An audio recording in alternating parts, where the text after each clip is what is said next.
It's a beautiful Sunday afternoon here in Florida. It's in the 60s and breezy. Kind of nice day to work on the boat.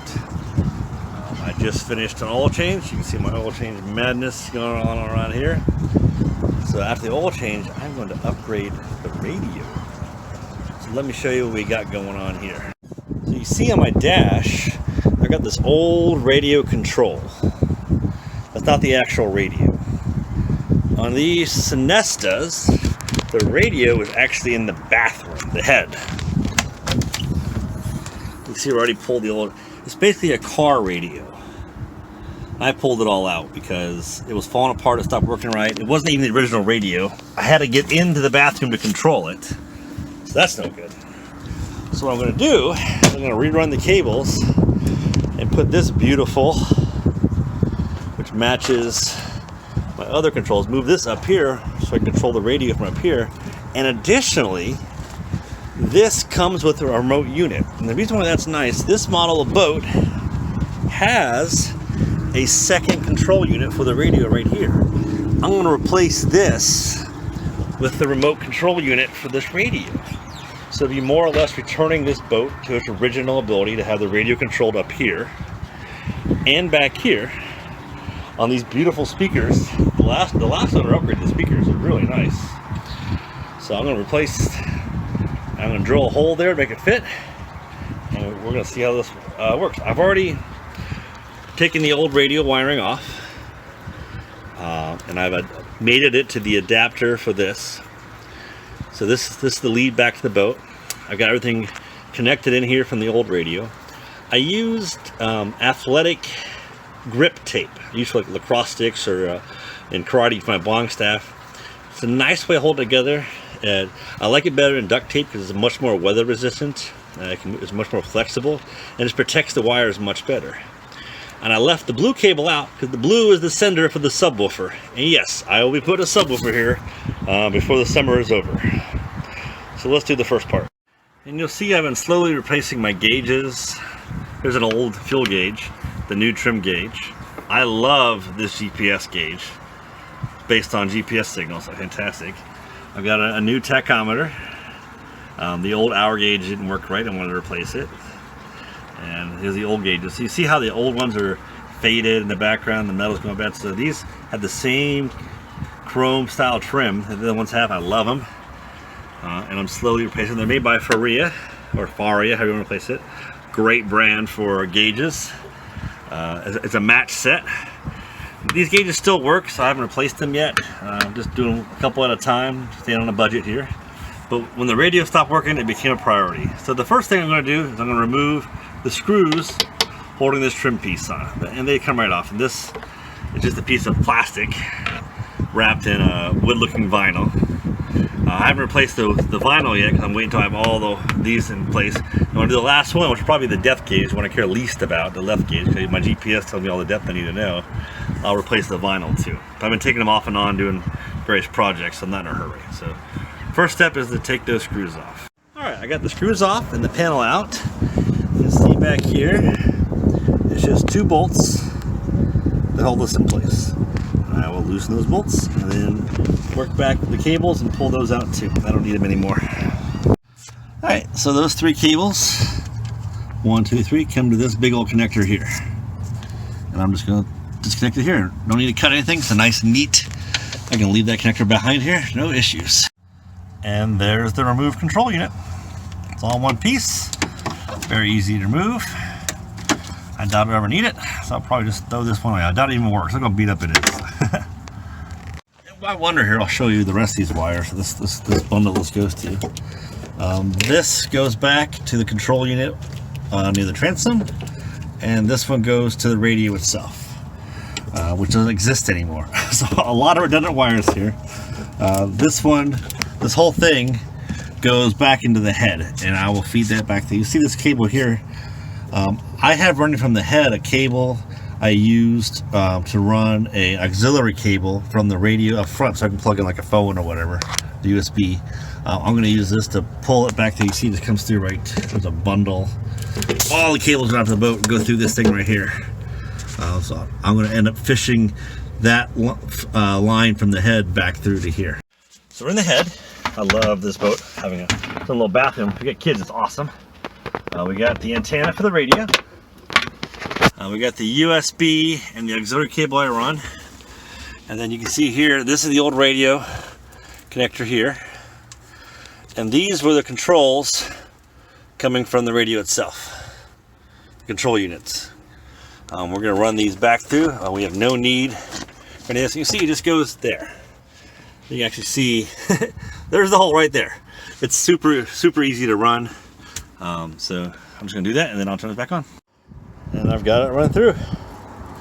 So now comes the moment of choice. I got to decide, I kind of already have, if I want to mount it high to cover more of the hole or center to match these. I think I'm going to do high, cover more of the hole. So push this back into place. And we've got my outline here, what I want to drill. You'll notice the old control unit's a little bit high. I can either one. If I do kind of low, there'll be more of a gap in the corners here. If I do higher, there'll be less of a gap, and the bezel will probably cover most of it. So I'm probably going to do high. You can see I can go really as high as I want on this. When I drill, it's probably going to knock out the restraining bolts that are part of this right here, which is fine. I don't need them anymore. So I'm going to decide where to put this. My 3.5-inch hole saw. I know it says 3.62. I'm going to do a little bit less and then work it out a little bit. I want a nice tight fit. I don't want it rattling around, so I can work it in. But it's going to be pretty easy because I don't have to drill the starter hole. I just line this up where I want it and just start cutting. I want to stop for a minute and show you my setup in progress here. You see I've got a 2x4 mounted behind this, and I'm using that to just drill through. Going real easy, taking my time. You see it's already drilling down through the divot I want. It's metal, so I'm taking my time, going nice and slow. You see I messed up a little bit. It's okay, I'm replacing the vinyl soon anyway. And the new thing might barely cover that a little bit, but again, it's a mess anyway. So I'm replacing the wrapping on this entirely pretty soon. It's going to cover this piece, it's going to cover that hole. It's going to be real nice. So I'll keep drilling. You guys don't need to watch me drill. A couple edges need to sand down still. I got some nice sand block here and some rough sandpaper. I'm just going to sand the edges, make it a little tiny bit bigger for the unit to fit into. Alright, I got it in and most screws in. I wanted to test it out. I got her turned on, blends in nicely, covers the holes beautifully. Let's play some music. With your ghost, now I can stay up here at the helm and control music. No more going to the bathroom to change the song. I don't wanna be your stupid game with my big black boots and an old suitcase. And now finish mounting this up, and then I'm going to do the remote piece. It's getting dark out, but the remote piece I'm going to do mostly inside. But this looks gorgeous. It's a little crooked, like this side's a little bit higher than that side. Okay, I'm going to take it back out when I do the vinyl, but that's a good spot for it. Just looks nice. It pops. I love it. I'm super happy with this. I removed the old remote on the transom. See, it's pretty beat up, pretty messed up. Here's the new remote I'm going to put in its place. Just cut the wires. I'm going to use the wires to fish through the remote. And what I did is I traced the shape of the old transom. There's an existing hole, and you'll see it's off-center a little bit, and it's smaller than the hole we would use for this. So what I want to do is I'm going to cut a piece of PVC using the existing holes to mount this to. I drew how big the new hole is supposed to be, so I can use much of the existing hole. So I can even, backfill here a little bit with fiberglass. That's not really necessary because the PVC itself I'll have flush. I'm going to give some nice rounded corners, make it look nice. So the next step is to cut the PVC using this base outline I use, and then I'll cut a hole and I'll mount this to the PVC. It just mounts like a normal boat gauge. It uses a little clamp like this. And the fun part is going to be have to cut and drill a little bit of the fiberglass away to make room for this hole. But no big deal. No problem. So I have a rough cut piece of scratch PVC. It's plenty thick for this project. And you'll see it's mostly transparent. So I'm going to lay it flat, and then I'm going to trace with a permanent marker where I want to cut. The screw holes and the general shape and where the middle is going to be. Then once I have it cut, I'll probably just spray paint it black. I think it'd be a nice offset to this. And when I do the vinyl for the dash, I'll wrap this in vinyl too, make it match. So right now, just a nice black background to cover the hole. Got my PVC cut. I use a pair of tin snips. Very good for cutting PVC. Fits my pattern nicely. Good balance of the shape. And then what I'll do is I'll mount this to the boat, and I'll drill both holes at the same time. That way they line up perfectly. So I'm not even going to worry about drilling these screws, because the screws will go right into it. You know, just the screws from this mount. And I'll be able to make the hole in the boat in one shot and not make any mess. See, I got the old remote removed. I've cut the wire. I measured it goes 8 inches deep in there. I got plenty of space for my new remote. I went ahead and cut a piece of PVC, gave it a rubber backing, and I'm going to mount this on here. And I want to have this mounted when I drill the hole, so that way this and the hole line up perfectly. It's got a slight bend to it, so it lines up nicely with this. I use the old device to mount my holes, and that's where the bracket's going to be. I'm not going to cut this the bracket, but I'll need to cut this a little bit to allow the bracket to go in there, but I want to make sure I have enough to cover.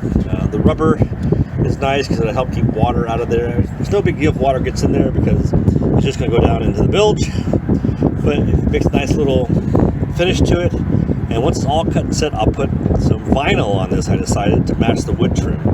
I ordered some vinyl to match, to replace the vinyl on this, which is getting kind of beat up over time. I'll re-vinyl that. And the rest looks pretty nice for the vinyl.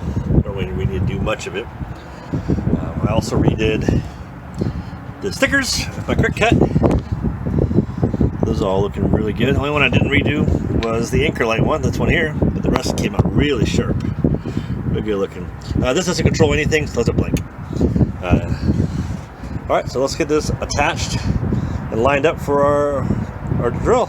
Let me share this pro tip with those out there. So I found the dead center of where I want my drill bit to go. I marked it off, measured it, and then I ran a starter screw through it, and then I hand threaded my lead on my hole bit here.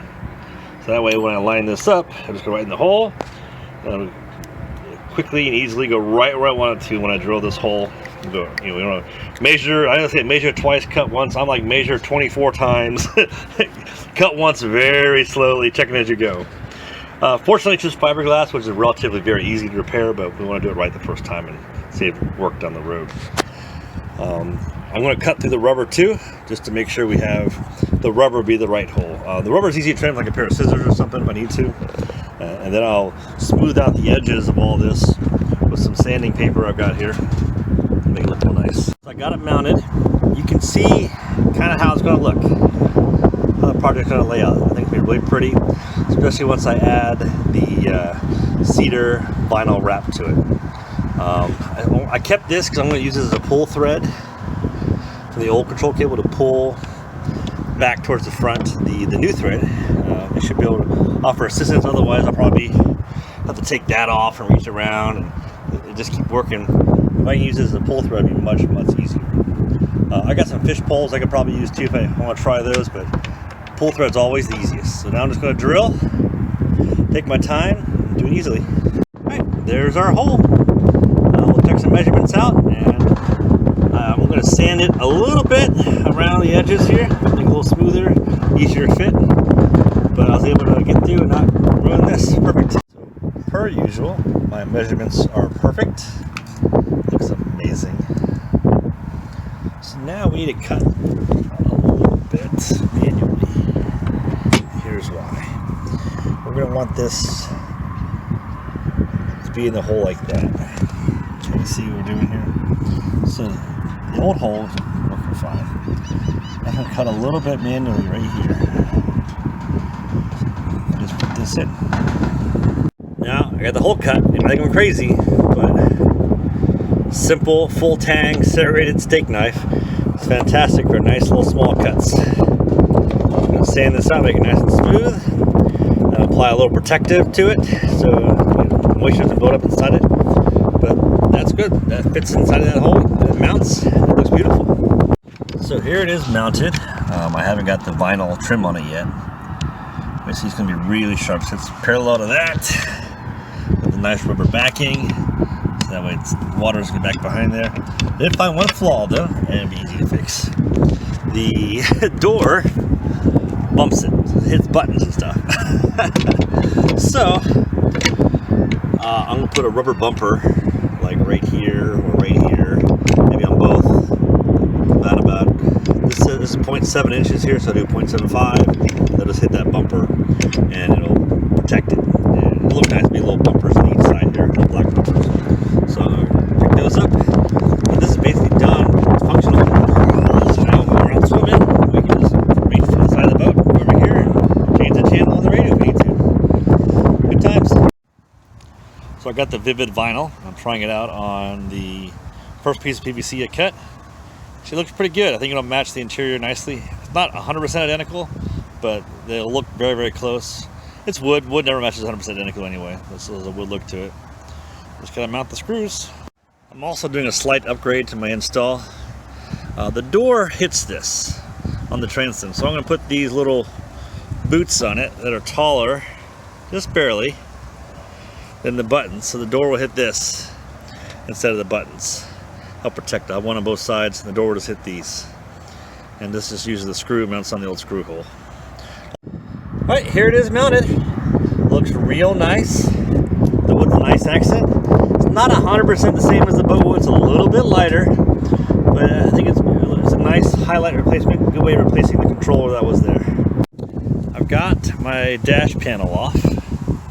You see it's got some corrosion and bumps, and the vinyl's going bad. I got some more vinyl. Not 100% the same, and it's really impossible to find 100% the same. It's a lighter color, but close enough to match. And again, this will be good for now. If I want to do it again in the future, I can. So what I'm going to do is first I'm going to smooth out. Got a little Dremel tool here. I'm going to smooth out this hole a little bit from drilling. I'm going to smooth down the patches where it's kind of the vinyl's kind of bubbled and going bumpy. Sand it down, get it real smooth. So when I apply some vinyl on it, it'll be a nice clean piece. So I sanded down and washed the panel. You can see scratch marks. So I got it nice and dry. It's really smooth now. So lay the vinyl on it, it'll also be smooth. That's the whole point. I don't want any bumps because you'll see it through the vinyl. You want to be nice and smooth. You can see where the old covering has kind of bubbled over the years. I'm going to cut a piece of vinyl, put it right on top. I'll use my quote-unquote heat gun. Borrow from my wife. Don't tell her, she won't find out anyway. She doesn't watch these videos anyway. But thank you, sweetie, for letting me borrow your heat gun. So I got it wrapped on now. I'm going to use the heat gun, kind of smooth it out, but it came out smooth just in the first shot. It looks really good. Look, work the corners here a little bit, give them a little bit smoother. You don't really see them though when it's mounted though. It goes behind the frame. I wanted to find a spot that had no knots in it, so a nice clean look. But I wanted the top to have a little bit of character to it, so that's nice there. It's all hooked up. See how shiny it is. You see our reflection in it. It's shiny. Everything's working good. Well, I didn't replace it with that guy, but he still works. Very sharp.